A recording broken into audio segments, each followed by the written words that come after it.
My nuts are cold. What? I waited too long. I toasted these right at the beginning, and then we took too long to get started. They're actually not like cold. They're just He's lukewarm. actually talking about his nuts. I am. Actually, here they are. We're enjoying several fruits Don't you have of Christmas. some nuts that have warming? You've got fancy tea in your tea maker. I've got some lovely cinnamon toasted pecans. Yeah, maybe don't go spilling on that very sensitive platform with all the electronics. You're going to have to hand me the tea, by the way. No, I shan't. I can't get up. That's your own problem. Well, it's a shame of you to waste your tea then. Well, Seriously, so. just because I am entombed in this chair. Once we start, I'm covered in wires. I think it's hilarious how you think that that's somehow different than my situation right You're now. not okay. You're not though, because you've got better wires. Mine's literally stretched as taut as it could be. So if I get up, I'm going to unhook something. Well, that's probably true. And I am further from the table. You're gonna have to decide how much honey you want. Now, I'm surprised that you didn't put the honey in first and then let the tea stir it itself. No, that's not how it's done. That's how it's done with coffee. No, because if you put the honey, so the problem was with tea, and you're probably not going to be able to hear this because this is off mic. Well. With tea, There's again your lack of mic etiquette. the etiquette, not etiquette, just Yeah, you're the Hitler of mics. my voice sounds very odd right now because I'm losing it. You always sound like that. Like a mouse? I think not. What mouses are you hanging around? Mickey, Mighty. And you're comparing yourself to these people now? I don't know. Anywho, if you put the tea or the honey in first and then put the tea on top for tea, it emulsifies on the bottom and makes it like where it doesn't actually stir in. It makes it like this concrete on the bottom and it doesn't actually I'm not experienced this. Yeah. I mean, you have to still stir it a little bit, but the act of pouring it kind of gets, in my experience, this is like what I do with coffee, is I'll put the stuff at the bottom. Then the act of the coffee filling the cup creates a kind of turbulence that stirs the additive. I mean, honey is unusual because it's thick anyway, so you're always going to have to stir it. So, are you not going to help me out? Like, seriously, I'm asking you to move it 6 inches. I'll just keep it on my little table. Oh, you're not forward. That wasn't even sideways 6 inches. Now, is there a ceremonial aspect to how you receive the tea in the tea ceremony? I imagine that's just as specific as... It's... This spoon's going to get in the way, I actually. don't know that I've paid that... In any of the videos I've watched, it's primarily the brewing process of doing the... Seriously, where do I put the tea or where do I put the spoon when I want the tea? Generally, if you're going back to the British method and mentality... I guess that's what the saucer's for, but this is a very long spoon. Yes. Oh, these are handleless teacups. Very traditional. As they should be. No, I have opinions on that. It depends on the mood, because I do definitely have British sets, and it does allow for you to drink tea in higher volume, which is great. But I'll be honest, right off the bat, this colors the flavor a little bit, the actual cup. I don't know that I know enough to tell the difference. I have also been eating cinnamon nuts, so I'm probably having a different flavor experience anyways. Probably is true. It's not bad though. I mean, like when I'm drinking proper black tea for the kind of British method, I drink it with cream and with, sugar and all that kind of stuff. But it's because it's a different, I have to be in that particular mood. If I'm drinking in the more oriental style, I'm going to be probably using a herbal of some kind, because oriental teas were primarily either green or herbals. and black tea was less common over there. I don't know why that is actually, but white teas were very. Probably just because it doesn't grow. Well, that's probably true. White teas were far more valued over there. I can imagine probably because of medicinal purposes, as well as the fact that white teas are far more delicate in the way that they have to be dried. Because they have to be picked when they're younger, and then they have to be dried almost instantaneously, because if they're kept too long, they'll continue to age. So, How much is actually in there, do you reckon? I mean, enough for a good couple pours. See, this is why the British method's a little bit preferable. Ah! You're really going for the ceremonial there. No. You sure? Because that was awfully full. I'm having to be cautious about even how I do this. Oh, that's weird. That cup was much hotter than the next. Or the first, rather. I wonder if the stuff in the deeper part of it might be warmer.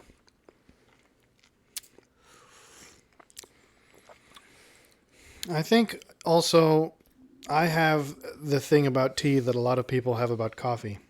Which is what?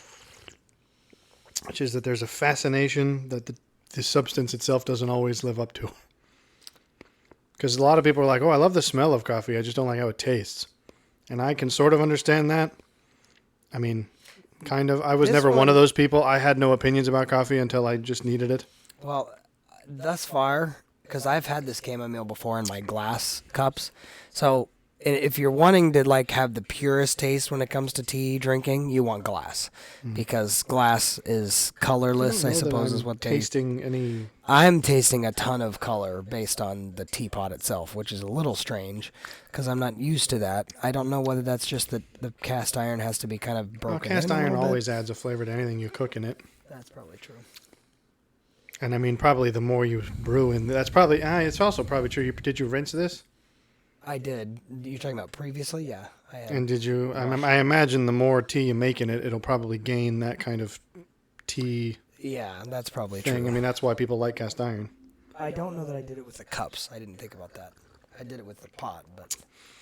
But anyway, so what my point in the previous comment is that I think of tea in my mind the way you see it depicted in like movies or in the way people talk about it, and I'm just like, it never quite tastes the way I imagine it does to the people who like it.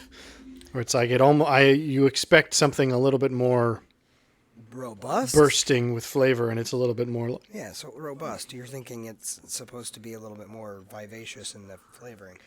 For me, it maybe depends on the type of tea. Like there are. I mean, this isn't bad, but it is definitely like, oh yes, hint of. Well, yes, I haven't tried it with any sweetness. That's probably safe to. Yeah, because that's not like that's untrue to its purpose. You didn't wipe it down well enough. It's not. It's sticky on the side. It was on one side, towards the bottom. All right, I'm going to go a little overboard on this one. Yeah, I tend to run my teas very sweet. Well, I feel like I would like them that way. But then, see, in coffee, there is an attitude that's like, there's a level of sugar and milk that's like, all right, you don't like coffee anymore. Well, and that's not the case with tea because... Are you sure? There's not a snobbish aspect to the tea community? If you're drinking an herbal, that's not the case. If you're drinking a black tea, yes, you ought to drink it straight. Because black teas are meant to actually be like the flavor itself. For my honey experiment. But I mean, the... No. Yes, fill this cup with honey. Oh. I already put the honey in it. I forgot you were doing your weird, like... Yeah. Well, I mean, I'm going to have to stir it anyway. Don't stir it. Don't fill it so much because I got to stir. I got a keyboard over here, you know. If I spill it, it's not just going to be me that gets ruined. I think it with herbals, they're a little more forgiving because they're lighter flavors in the first place. So they need a bit of love when it comes to sugar. See, mine's not emulsified. What are you talking, or whatever word you use? Yeah, emulsified. Well, because emulsified is how it is mixing it in. That doesn't. You said something else. I said. Emulsify is what you want with this. You want it to pretty sure form. I said emulsified. Maybe I meant something different. Maybe I meant... Because, like, yeah, I'm not feeling... That's too much. I'm not feeling a goopy layer on the bottom. It seems to have mixed in pretty well. Like that cup was too sweet. Now, I added what I thought was too much honey, but I could be wrong. That's going to be too much. Maybe I'll be like, For me, it was like nothing but honey. That was like honey water. Well, I mean, I'm not opposed to such a thing. Interestingly, though, I am not normally a honey person. Like, I'm trying it this time because technically chamomile is supposed to be sweetened with honey rather than sugar. I mean, I'm getting what you mean with the honey water, but it's the water is not normal water, so it's honey chamomile water. I'm tempted to to bring in some sugar because I But think see, you admittedly- probably like it with sugar more than you would. I don't have the issue with honey you do, so I don't think that that'll be an issue. This is what I imagine it would taste like naturally. But again, maybe that's just because I have an infantile view of what tea should taste like. I'm like, it should just be a lovely, sweet delicacy, and it's... I will say this, having gotten into tea more seriously, if you brew it correctly, even a lighter tea like this chamomile, if I were to have been exactly precise on, okay, this is the amount of loose leaf I'm using and this is the amount of, time it's supposed to take at this particular temperature, you can drink them straight and have it. Yes, it's very light flavor, but it's still better than... I think the issue we're going to come back to, though, is just all wraps back around to my inability to smell flowers. That you teased me about in that one Batman video. Because the fact of it is... oh, boy. The fact of the matter is... oh, that was a bit of... Go clean your room. That was pecan dust. Went down my windpipe.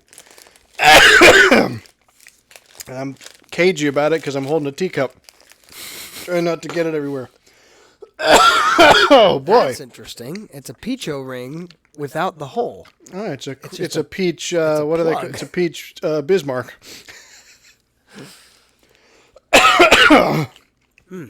Ooh, that's the one danger of these toasted pecans is they create slivers that'll kill. Yikes! Woo! All right, that's the audio for this one. Ruined. I'll wash it down. Yes, my inability to smell flowers. That's what I was going on about.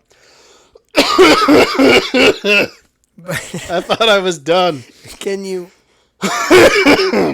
smell coffee though? I mean, Yeah, but see, coffee is so strong that it's different. I feel like anything that's meant to be flowers, it's like, oh, it's a subtle taste. It's like rose water. I'm like, no, it's water. But all I'm saying Are you sure is, about that? but tea, because I don't care much for the smell of flowers, tea always has a similar sort of dirt-like. It's just kind of it's more earthy than I would want. Well, that is certainly true. When I Which is first got interesting into because I wouldn't tea, say that it's I'm far more not a fan of earthy. earthy things. Like coffee is earthy for different reasons. Yeah, but it's... But I mean earthy as in like actual dirt and grass and soil earthy. Yeah. Like mushrooms are earthy, but they don't taste like grass. Yeah. Coffee comes off as far more like actually earthy. I would say tea is a little I bit disagree. more like... Tea comes across as like actual dirt. Really? Well, dirt, that's a bit dismissive, but like this tastes like foliage, which is what it is essentially. Coffee is still part of a fruit, technically speaking. I mean, the beans are, they're not actually beans. They're seeds of some kind of weird berry. So it tastes like a plant. And I mean, obviously tea is a plant too, but it tastes like more foliage than There you go. than vegetation. I just got the Which I blend. don't know if that's Correct. foliage versus vegetation. I'm not sure that there's a difference. Foliage versus crop, I guess. Yeah, this is good. I don't know. So I feel like tea You is have the to kind of get- thing where I have a mental image that it doesn't add up to, which is probably unfair. I mean, it's not like I should. Well, you definitely have to get used to subtle flavor because coffee is there's not even light roast coffees. There's nothing subtle about them. Yeah, not really. Tea certainly is like that, especially when you get into like oolongs and stuff like that with like white teas. Literally, it's like, is this water? Where it's like it's so light that you go, I'm pretty sure I got a taste in there somewhere. Yeah, I don't know. Maybe categorically tea is That's for a different mind. maybe. I enjoy looking for flavors. I don't when it comes to white teas, what's interesting is this is why I like cool tea, which is an uncommon or which is it's an unpopular opinion, but it is very like Oriental culture. It's very much that's what they do. It's cool tea. It's not even cold. It's like right at the point that it's kind of settled in and it's no longer hot. That's how they Well, drink yeah, but their that's how coffee is meant to be drunk. Coffee Is doesn't it? taste good when it's boiling. Well, it's like fresh off the thing because it's still so hot you can't almost hardly taste it. Like the coffee gets better as you drink more of it because it's cooling off. Sure. I mean, you'd want to finish it before it's cool.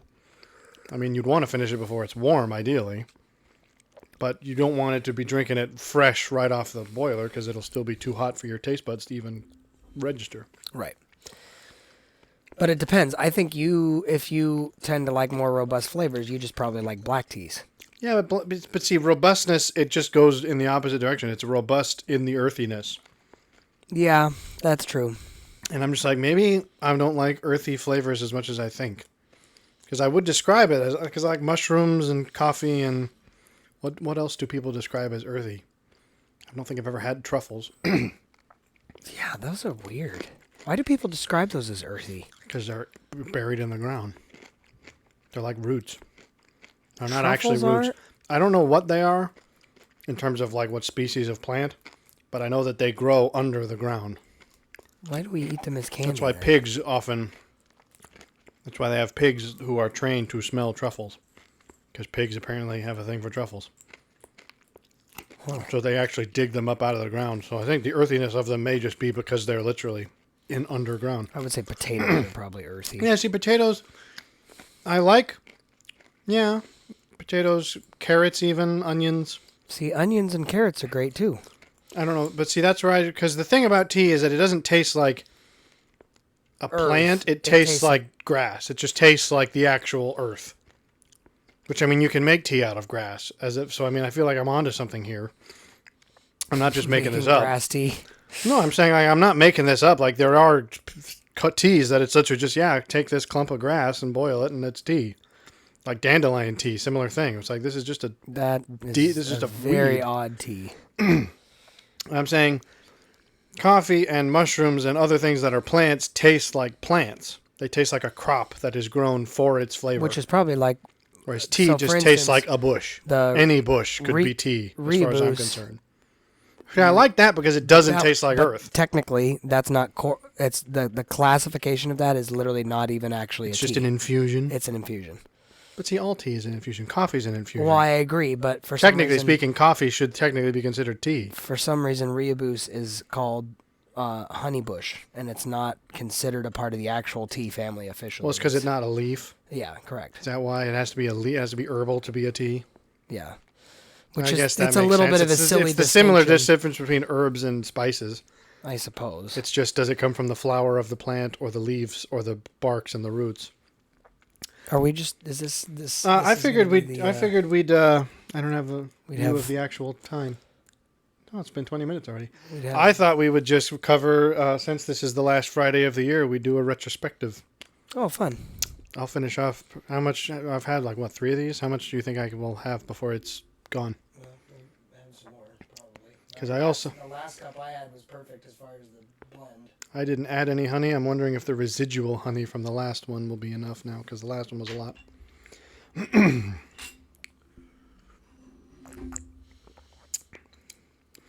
I mean, this is certainly not bad, and I think my cinnamon nut sort of combination. Nuts are also described as earthy. I just thought about that. Are they?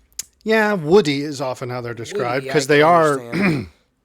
as far as I understand, most nuts are some kind of wood. Or like, like technically speaking, cashews are the weird stem of a different fruit. I don't know what kind of fruit it is.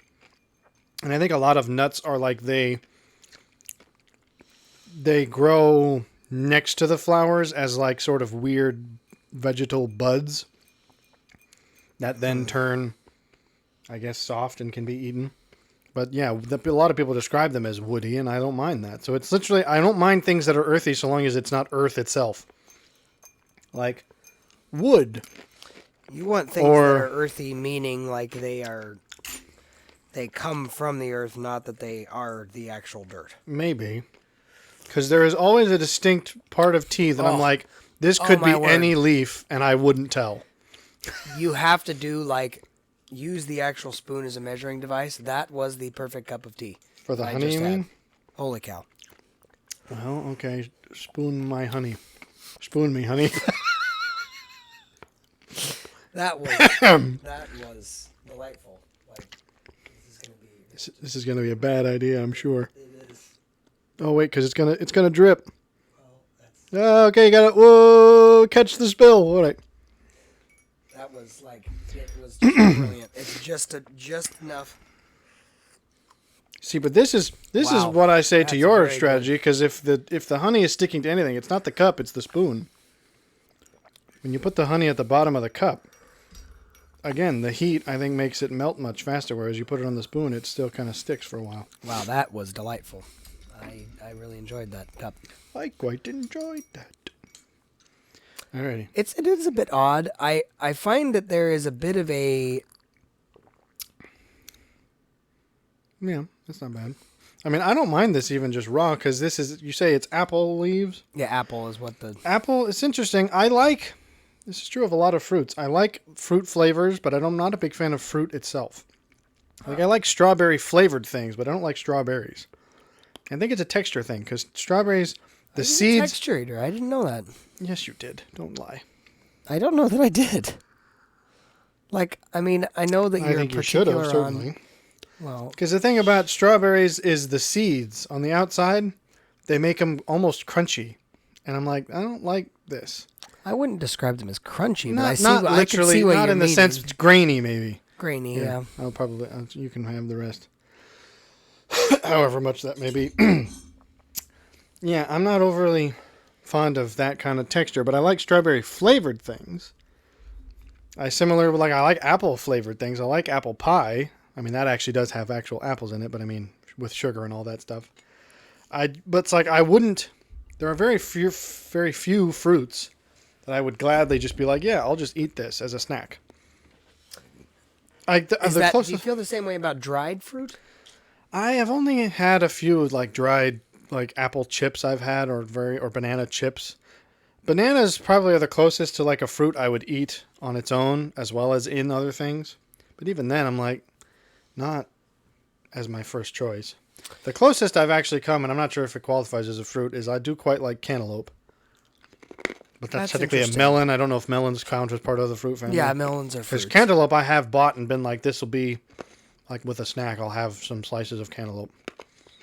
That's interesting. But it's very sweet. Cantaloupe. I think that's the obvious trend is I like very sweet things. Because even apples and strawberries and berries, what would you think of they're naturally sweet? And I'm like, They're sour. For the most part. I wouldn't call strawberries sour, but they are kind of... I mean, most berries... tart, maybe. Tart, yeah, maybe tart is a better word. Even apples are kind of chalky. It's like, Have you cantaloupes are very sweet, and so that's why I like them. It depends on the apple for me. You don't like... Bananas are... Gala apples, I would grant you, are a little bit I have more no chalky. clue what different apple categories taste like. Oh, really? If you've ever had a golden delicious or a red delicious, those ones are genuinely sweet. I am now down to the last little pebbles of these toasted pecans, and they are quite hard. I'm not eating Pop Rocks. But it just sounds like it. They could be Pop Rocks. Maybe. I find that there is a bit of a weird... this is not very retrospective so far. There's a bit of a weird... Not that it needs to be. It's vaguely Christmas themed. We're talking about stuff that we got for Christmas. I don't know maybe prejudiced is what, when it comes to tea, people almost act like in order to drink tea, you have to be either this kind of slightly androgynous British person or... I don't think people think of British people as androgynous. I wouldn't consider them to be... I mean, perhaps you'd think of someone as a posh or pretentious British person, but I don't think androgynous would come into it. But I mean, just the idea that as a plenty of grown people who man, like tea. being like, yeah, I have multiple tea sets. That's an odd thing. But at the Well, same time, there's so much rich culture in tea it when set you get into it. might be what throws people because that's a little bit that might trigger a little girl Right. comparison. Right. And it's Whereas well, it's that's like not I the- just have a collection of tea, but it's like if I collect tea cups, it's like okay, that doesn't mean you like tea. That means you like tea cups, which is a slightly different thing. Sure, but I mean, to me, I don't know it's that you all own a part lot of tea cups. You own many tea pots. No, well, Which is a different kind of thing. I have Or different implements in which to make tea. I have many tea sets, which include cups. I mean, but most of them are like these kind of shot glass sized. It's either glass or because I have my glass decanter one. I have this now. Cast iron one, and then but all of them. What's interesting is all of them are very much of the kind of traditional Oriental variety in that regard. This one a little glass more one's Japanese. probably not.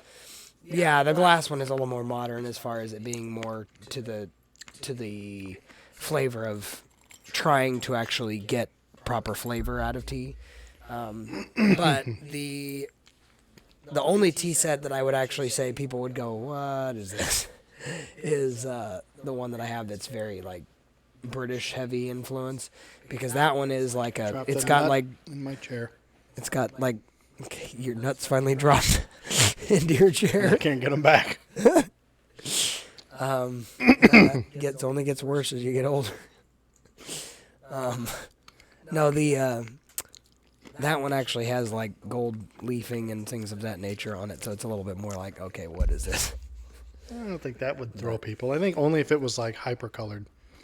If it was pink and stuff, they might be No, like, well, it's got some pinks in there, but it's not like that's not what the primary. So, retrospective. Yes, It's a good thing. a year has passed. Well, or It's is been about to. longer than a By year, the time isn't this goes out, well, no, I'm saying of this Oh, year. oh, okay. By the time this goes out, the year will have probably well and truly passed because this will probably come out late. I had my. Darn it. I thought I staged this well. Do you see anywhere around me my multi-tool? I thought I put it within arm's reach, but I don't see it. Did you put it back on the? No, I thought I grabbed it out because I'm going to need it to open this bottle of butterscotch soda. I think we have tried this one. I have it in my. That's not the multi-tool I was thinking of, but that should also have a bottle opener on it. That's the one I saw. I believe we have tried this brand. I believe so. I had it, but I don't. That's not one that I'm drinking tonight. Because we had it. Tonight, I'm actually going to go with a Jones soda, which I haven't had in a number of years. Oh, that's the and, worst bottle opener ever. Come on. And I also have a Virgil's root beer, which is fairly I have common that too, by and I'm comparison. curious. There's the proper bottle opener. Because it's not a normal root beer. It claims to be some kind of fancy root beer. Have you not had Virgil's before? It's okay. I believe we had plain Virgil's, but this is claiming some kind of originality. Now, the question is, we had a butterbeer. Well, I guess that's not what this is exactly, but it's kind of aiming for that. I am confident It that has I've a very had this. Hogwarts-esque logo. I am confident that I've had this one for sure. And Because it's we very tried, sweet. there were two we tried a few weeks ago, and I can't remember what they were. One of them was like candy sweet. The other one was a little more restrained sweet. Mm-hmm. Maybe it was one of these. I don't honestly remember, but I'm about to find out. Ooh. It smells fakely sweet. It smells like fake sugar. Yeah. This one I remember was very syrup heavy. It's not syrup heavy. It's something else heavy, though. Caramel color. That might be it, actually. It has a very cane sugary taste. And cane sugar is not a bad thing unless it's too much. And this is treading there. I have a feeling that this Jones that I haven't had in forever is not going to do me well. Why? It's the green apple. Well, that's one. what I have. That's what happened to you when I finally had the bubblegum flavored one again. Because I used to like that as a kid. And I had it and I was like, ooh, this tastes fake.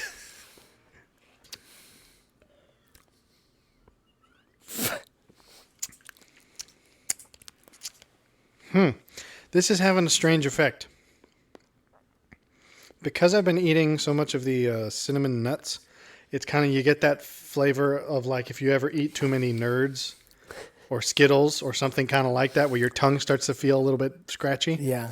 So this has a strange interplay with that, where it's almost like a soothing thing, but then the aftertaste hits and it's like, I'm fake sugar. I've just made your insides worse. Not gonna go anywhere with that, even though I could. So yeah, that's an interesting. I mean, not the worst one. It isn't repulsively like, because it's not like this is obviously fake sugar. It's probably cane sugar, because a lot of sodas use that for some reason. So we gotta. I know we're not screen capturing right now, but we gotta go back and look at the last year and see which videos have been our. Well, I'm not gonna remember enough of that to go. Well, that's through why I'm saying pull it up. No, Why? that's not what I was talking about. Retrospective. I was talking about just like in life itself. Oh, The year of the less, year. Less. Because I don't remember what we've done this year. Well, I mean, earlier this year we were still playing. Well, sex. yeah, either that. I wonder when did Batman finish? It had to have been last year. It couldn't possibly have been this year. No, it was this year. End of. Are you sure? I guess yeah. We were playing them both at the same time for a while. They didn't exactly follow on from one another. I'm gonna pull something up because this is why I like things like Goodreads and Letterboxd, is it allows you to actually do this kind of a thing. As far as what books you've read? Yeah, so I'm going to look this up and just sort of see what actually have I done.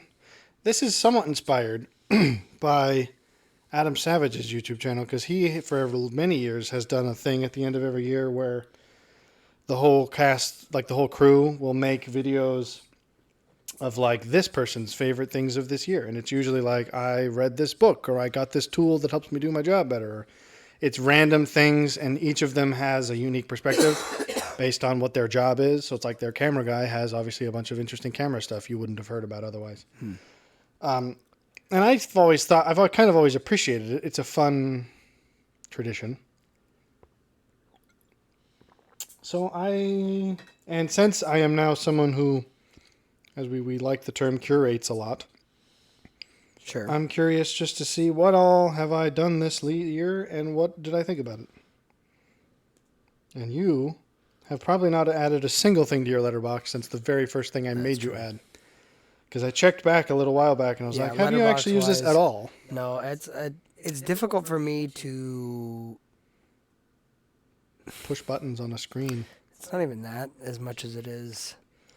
All right, the theater actually tag. Putting in I've either read that or watched that, and now I'm going to but see that's understandable. But you and I have gone to the theater together since the first time you added something, and you still haven't added those. I know. So I'm like that. So your excuse falls apart. You just don't do it at all. Yeah, exactly. I'm not. It's not that my excuse falls apart. I literally come home and sleep because, again, I'm a dad of 5. What? Okay, no, that excuse falls apart too, because we're not talking about like going to the movies a lot. No, we're talking about recording when you do. You could only go to the movie twice a year, and it takes no effort to add a little tab afterwards. It takes some effort. Because you and I went to see this and this and this together, and you only ever did the first one. I don't know what this and this is, because you're sitting on the other side of the room. And John Wick and Into the Spider-Verse, or the other Spider-Verse, the second one.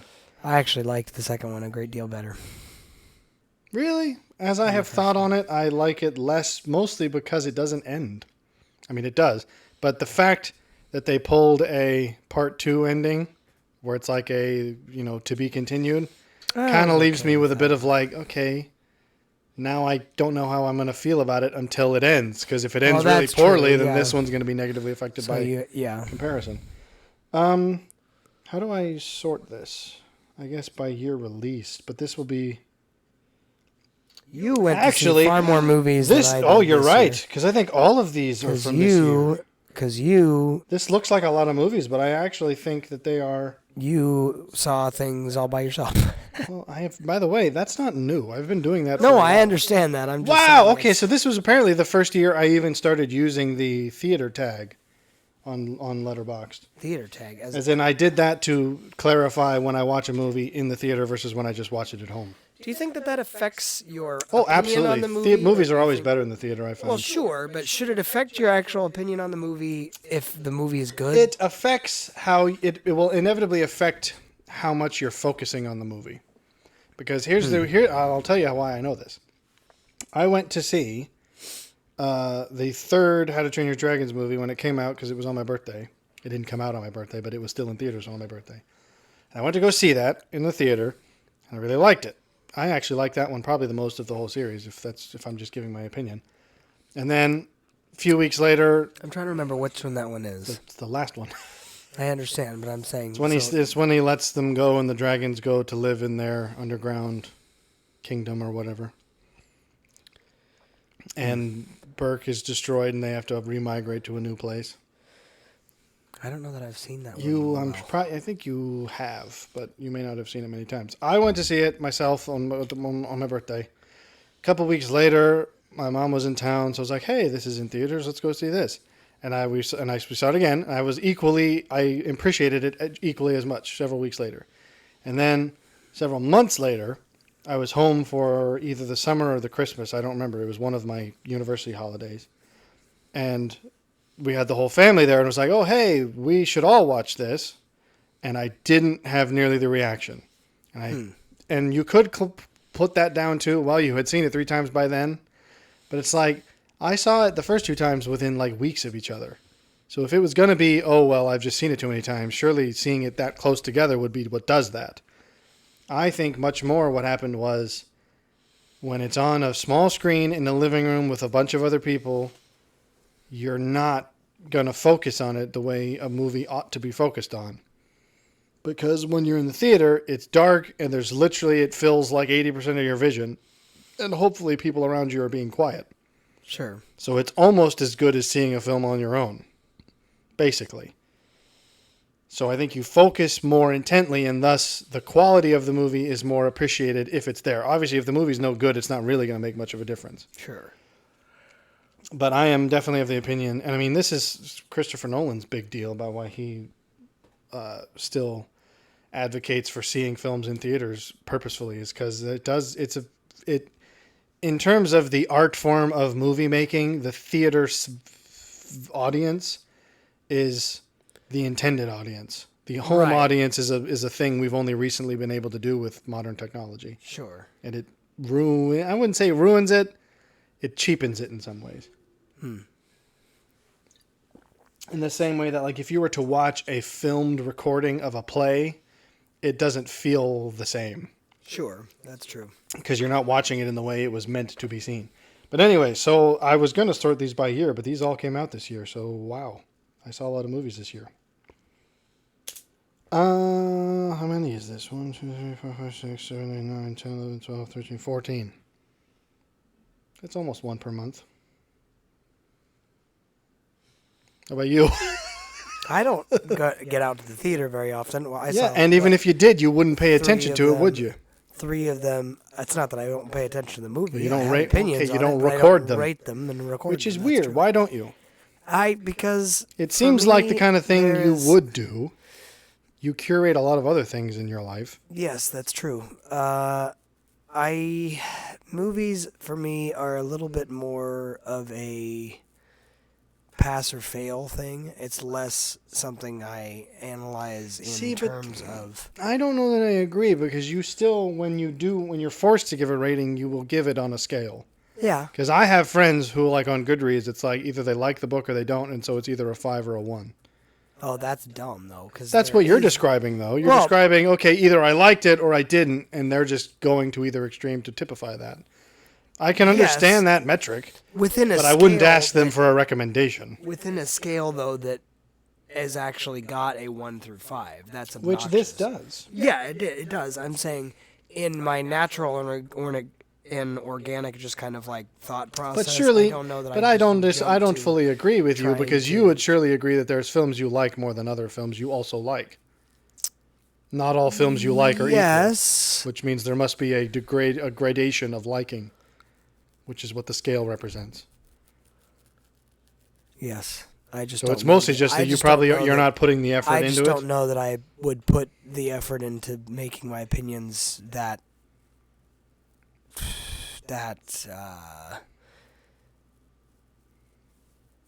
to clarify my opinions that greatly, I suppose. Which is weird, because anyone who's heard you talk on here would think you put a great deal of effort into doing that. Well, again, depends on the context of what it is. Movies, maybe.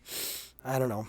I'm not. Well, you don't do it with books or shows or anything else. Yeah, I mean, within the context of, like, shows, I think are a little bit more.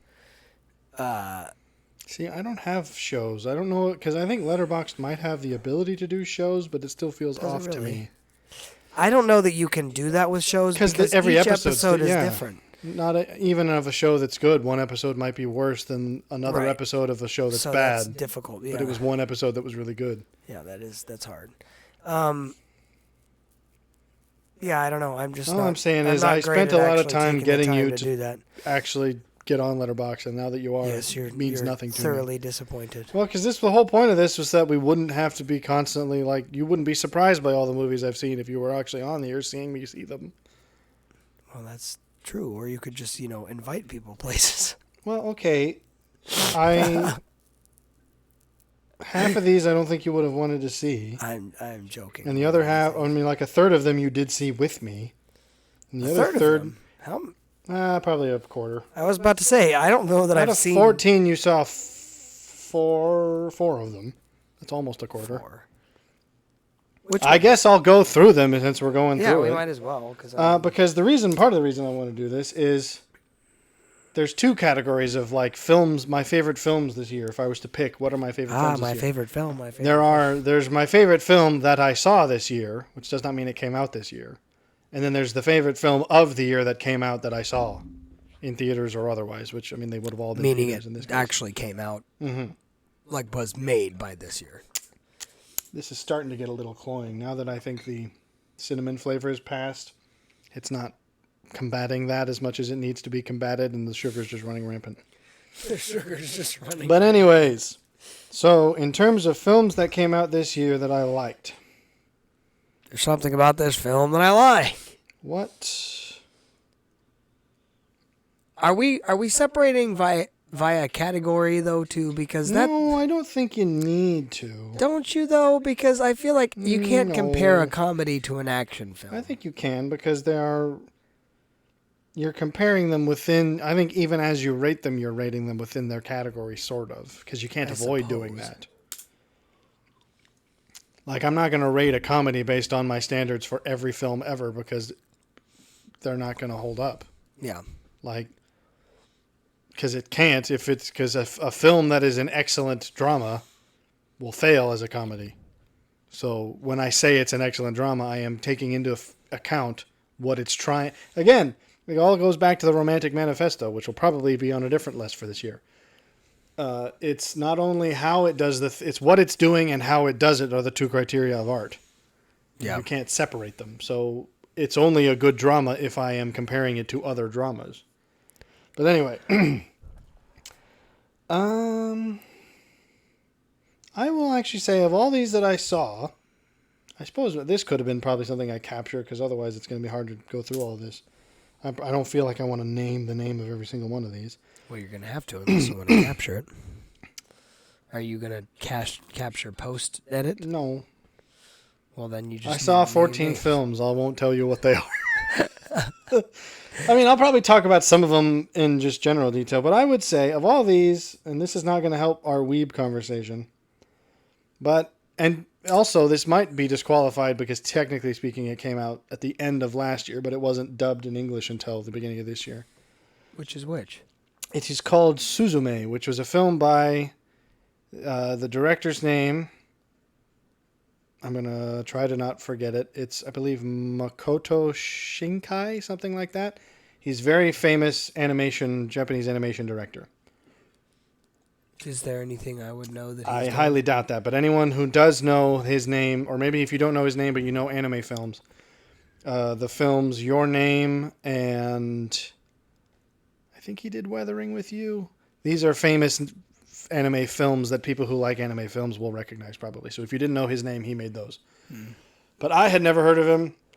And then that was coming out, I guess, earlier this year. And I just was like, oh, okay, I'm curious. And I quite enjoyed it. And I still remember it probably because there's other films. Actually, there's few other films that equal it in terms of what I rated it. But it's the one I remember probably because I went into it knowing so little. It's kind of one of those experiences where I came out and I was like, hey, what a pleasant surprise. Films. I watched a film I didn't know anything about, and it was really good. That's always a better experience. That's more fun than I expected this to be good, and it was. Right, exactly. Because admittedly, that's always a better experience. Oppenheimer, I went into thinking, this will probably be good. I like Christopher Nolan, and I'm interested in the subject matter. So I went out of it going, yeah, that was as good as I thought. So I rated them the same. But I remember the experience of going to the other one more because of how novel it was. Right. It was like, oh, I know nothing about this director or this movie, and I came out going, wow, what an interesting learning experience this has been. Rather than, yes, this met my expectations. So yeah, I did like John Wick 4. But I enjoyed that. That as a series, John Wick is, again, very well made in a category that I'm sort of like B grade interested in. Because action movies are not the kinds of movies that I'm like, yeah, I love those. Give me all of them. I tend to be more inclined to those kinds of movies, and I thought it was very well done. Obviously excellently done in a B grade category for me. Sure, for me, it's not surprising that with my obsession with Donnie Yen, that I was already pretty happy about the fact that they did him justice in the movie, and that he's not. I don't like it when either the hero or the villain or the antagonist is so overpowered one side or the other. Really the no, he wasn't. But I'm just saying, or so overpowered one side or the other that it's just like, okay, so they just can't do any wrong. They did give him a bit of a massive bonus. Admittedly, if you really think about the film hard, you're like, I mean, I guess it's been a year now almost, so we can go ahead and spoil. Him being blind basically isn't a plot point. Because it's like, I mean, yes, he's supposed to be blind, but this film would not have been any different had he not been blind. They erase almost the fact that he's blind. Yeah, it's like he's so good. He's so good, it doesn't matter that he's blind. And it's like, they do, and admittedly, it takes some skill to make the audience forget a thing like that. Well, it made it believable is the thing. Well, it did right up until the end when the villain's like, yeah, you're going to be the one to shoot in the duel. And I'm like, have you forgotten what... You're one of the audience members who's forgotten that he's blind at this point, aren't you? Because it's like, that's where it does... I mean, it's right at the end, so you can kind of give it a pass. Yeah. Because the momentum alone carries it through. But even in the theater, I was like, like, I don't know that you thought this through, Mr. Villain Man. Yes, a dueling tournament. Send the blind guy. I mean, they did. They tried to make it still believable, where it's like they had the scene where it's like he's listening for the footsteps to gauge how far away he is. And it's like, okay, so they haven't given up on the fact that he's blind. Yeah. But it still is not enough to overcome the disbelief at this point. Sure. But again, it's right at the end, so you still end up sailing through on momentum alone. Yeah. I thought it was good, though. You still never saw Barbie, which means we cannot discuss the social commentary. I saw the first 30 minutes of it. Oh, but you didn't get any of the good subversive commentaries in the end. Oh, well, that's sad. You got to finish it because it's genuinely. If I could say, like, literally, even of all just these the films, first 30 which is the minutes most was significant? like, this is so on the nose. Well, yeah, it's bad. if I actually had to guess, what's the most significant film that came out this year? It's probably going to be that one because it is a microcosm of our culture at the moment. What's sad is, was it meant to be though? That's unclear. It's so unclear either because when the I was director, watching the movie, it was like, actually, is he trying to when you think about it, the director, if you attribute that as being purposeful on the part of the director, I think you're giving them way too much credit. Right. Because that's the fear for me. The fact of the matter is, they it weren't actually trying to be ironic. It can't be interpreted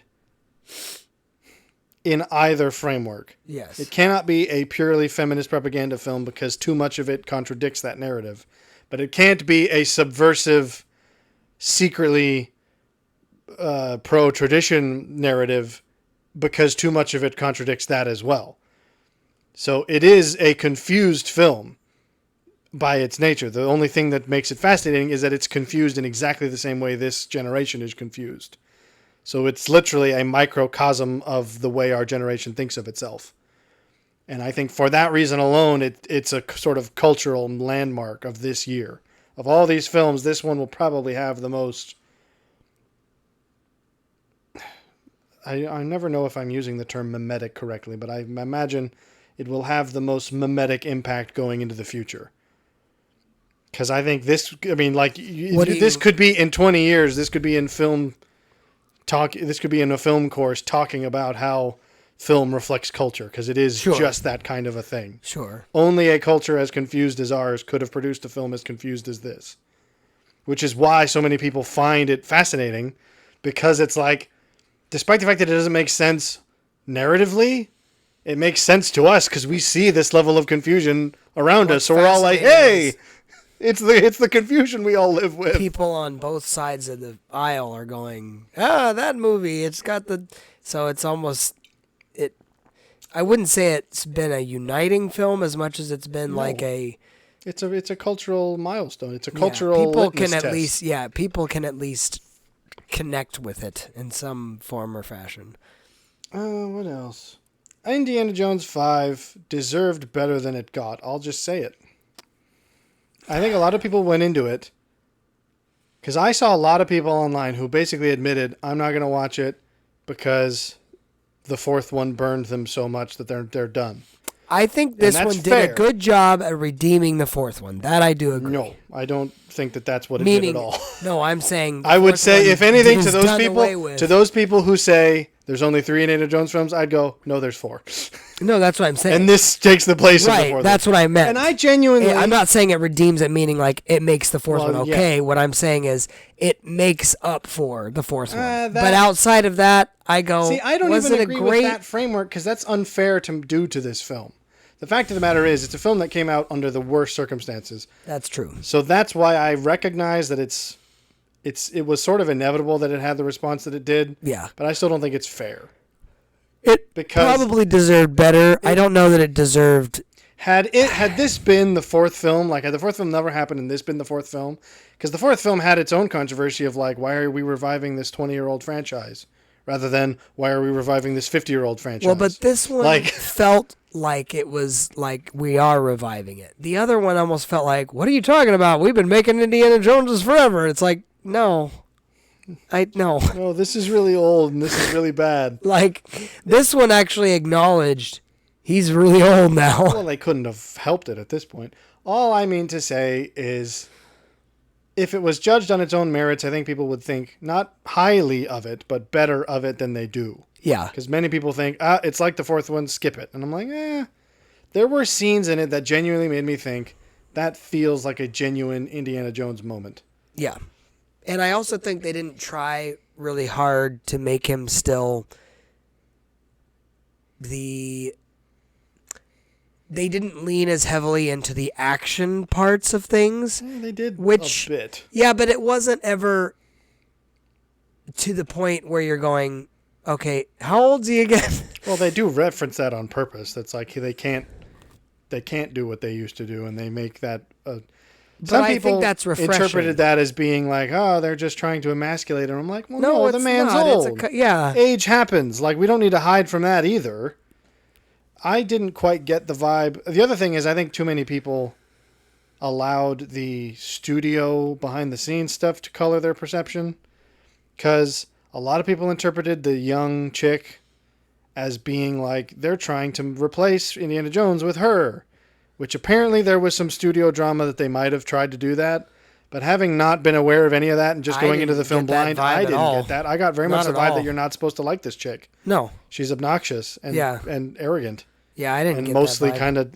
I mean, yes, she shows him up in certain capacities because, again, he's very old. But there's still an element of... The thing about Indiana Jones is that it's never been about him being more capable. It's about him being more honorable than most of his foes. Correct. It's like... he's the right kind of archaeologist who has a respect for the past and who wants things to be preserved for their own sake, not exploited for money. Right. And I would say this falls very much into that, where she just wants to exploit things for money. Well, the other and they have their conflicts because of that. And the other interesting thing is that he doesn't always get out of scrapes, which he never did in the originals. Well, either. that's my point. This movie okay, actually he kind of did, but he usually wasn't unscathed. Right. It was like it's like a bit of the luck. Like luckily moving forward kind of a thing. Yeah, if it was made today, it'd be played by Chris Pratt, which I don't want to give anybody ideas. No, but I agree. But you know what I it's mean. That kind of it's the kind of plucky. Yeah. Mostly gets by on some skill and dumb luck. Right. It's like the Guardians of the Galaxy vibes as far as the Star-Lord thing, where it's like, yeah, you just kind of fail forward. I don't know. Yeah, I agree. What else? I'll also say, and I've told you about this one too. The other film that came close in terms of going in with with not much expectation and coming out very pleased was The Holdovers, which you still have not seen. I want to see it. It's actually a surprisingly... I wanted to see it because the trailer made it look like a film that would have come out in the 90s. And I'm like, that's a breath of fresh air for me. I don't like modern filmmaking most of the time. So the fact that the trailers, I was like, this feels like a film from 20 years ago. So that alone made me go, hey, I want to give that a shot. And then it feels like a film from 50 years ago. It genuinely feels, it's set in the 70s and it feels like it could have been made in the 70s. Huh. Aside from the fact that there's a lot of language, which is why it's rated R. And that's the one part of the whole experience. I'm like, this feels like it could have been a 70s film, except this is way more modern use of language. Or not necessarily modern use, but modern proliferation of language. This wouldn't, I guess this could have come out in the 70s, but it would have been rated worse back then, I guess. Or maybe not, I don't know. All I'm saying is that I feel part, like rating scales were that part of it felt more gratuitous lackadaisical than the back then. 70s would have been. I feel like even though it might have been around then, it would still have been a slight, Sure. you got to clean it up for the kids' sake. Because it's otherwise a fairly kid-friendly movie. Huh. It would be if it weren't for all the language. So, I don't know. That was a surprise. That was quite interesting. A surprise that was very negative was Napoleon was really bad. Was it really? Yeah. And I like Joaquin Phoenix, but I'm like, something was up with this. He just feels so dead. Stiff? And that, it makes you wonder, there's some people who have interpreted, the French, primarily, who have interpreted it as is this just meant as a hit piece to make Napoleon seem like a little weakling? And genuinely, going into it, I'm like, well, okay, the French have very high standards for just about everything. And I wouldn't be surprised if the French hated any film about Napoleon that wasn't made by a Frenchman. But coming out of it, I was like, they might be onto something. Because it's just like Joaquin Phoenix can deliver much better than this. Huh. So the fact that he doesn't means either he just was in a weird place and nobody asked him about it, or he was told to act like this, in which case the hit piece theory starts to feel relevant because it's like, this is not... And it isn't just unfavorable in he was a ruthless person and we're going to deal with his, gravitas that gave him power and also his tyrannicalness. You can do both of those things. Sure. The film that came to mind actually was Downfall, which is the film about Hitler at the end of World War II, made by the Germans. And it's basically a very uncomfortably realistic portrayal of Hitler as a man. Where it's he had the kind of gravitas, for lack of a better word, that could make people follow him, but he was also just a pathetic, bitter old man. Yeah. And the film does a great job at that. So you could make it like that, where it's Napoleon was a complex character. He wasn't just this charismatic hero, nor was he... But this doesn't even make him out to be a villainous tyrant. It just makes him out to be a sort of... like a schlup? Yeah, kind of. Just you just come across as a bit of a schmuck who bumbled his way into being the Emperor of France. And I'm like, sorry, not how that works. You don't bumble your way into being the Emperor of France. Yeah. You either have to charisma your way or murder your way, and he kind of did both in history. Yeah. But it just sort of makes him look like a schmuck. Huh. So I was like, I don't think you can blame Joaquin for this, which means Ridley Scott, who is British. It's okay, if this was just a British ploy to undermine the French, I can't deny that that's possible. I suppose. But that was, of all the films that I went into expecting better, that was the one that was the opposite. Didn't you go to see that with somebody, or was that just you? Who do you think? If I don't go to a film with you, who do you think I'm gonna go to it Well, with? I thought maybe your dad or My secret other best friend. no. I'm just saying your. His name is Grant Spencer. I thought maybe Dad had gone with you. No. He opted out and then thanked his lucky stars that he did. Here's another one. This is just going to be me talking about films you haven't seen. Because The Creator was not very good. Which is... You have not heard of it because no one has talked... I'm sorry. No one has talked about it. That's the actual name of the film. Yes. And it's weird because I went to see it because... I forget. I saw it as a trailer. That's the one thing that's fun about going to the movies is you see trailers again. Because I'm so set up with ad blockers that I don't see trailers ever unless I seek them out. And the trailers made it look really interesting. And it's by the guy who directed Rogue One. So I was like, okay, based on just this information, I'm going to see this because I'm curious. And here's what I'll say. It is exactly the same kind of film as Avatar was, which is amazing technical achievement with no cultural staying power. Like Blue it's People fascinating to watch. Yes. It's a shame that we may as well just put that in parentheses. Avatar, the blue people one. Subheading, blue people one. Now, are you talking about the second one or the first one? I never saw the second one because I don't care, but it's the same thing. Where it's like, it's very impressive. And I was even in the theater going, wow, this looks great. But the story is just like, I went out of it, I'm just like, I don't remember anything much about it. It had no... Oh, see, I can't think of it as anything wrong. Like, it wasn't like... I mean, again, if I had to, I'd say the story is basically just typical sci-fi robot. It's sci-fi AI plot. It's literally sci-fi Pocahontas. That's what it is. It is. Think about Avatar and this in a different way because this is about robots and AI. So, I mean, and you're not actually wrong in that it is a sort of AI awakening film, and it has all of the tropes that you'd expect such a film to have. But it's just weird because I was going, this isn't just... I'm just picturing some robot singing that, come wind the hidden trails of the forest. I'm sorry. Because that's the thing about it is that it wasn't just impressive like to a sci-fi special effects artist who'd be like, wow, these special effects are impressive, but they wouldn't... What I mean by impressive is that it was actually aesthetically interesting to someone who doesn't know much about special effects. I wasn't sitting there going, wow, I wonder how they got novelty. I wonder how they got the luminosity on the water so right. Right. I'm not that much of a special effects nerd. I'm going, aesthetically speaking, this is an impressive film just to look at. It's lovely. But it just has no impact on me emotionally at all. Huh. And so it was one of those things where it's like, I have nothing really to criticize because it was really great in a lot of technical aspects. It just didn't interest me at all. Well, again, you come back to something can be executed masterfully and still be and just not be about anything. Right. If it doesn't make you feel something or evoke some sort of response, then we haven't talked about this since it's been recent. But what was your opinion of the Wonka movie?